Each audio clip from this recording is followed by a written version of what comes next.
ایک پرانا جنگل تھا جہاں درختوں کے بیچوں بیچ ایک سایہ رہتا تھا۔ لوگ کہتے تھے وہ کوئی عام سایہ نہیں بلکہ ایک جادوئی بھیڑیا ہے جو درختوں میں چھپ کر شکار کرتا ہے۔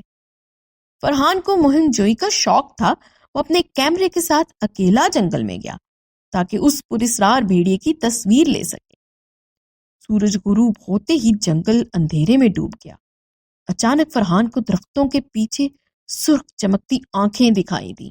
وہ کیمرہ سنبھال کر آگے بڑھا، لیکن اس کا پیر کسی چیز سے الجھ گیا اور وہ زمین پر گر پڑا۔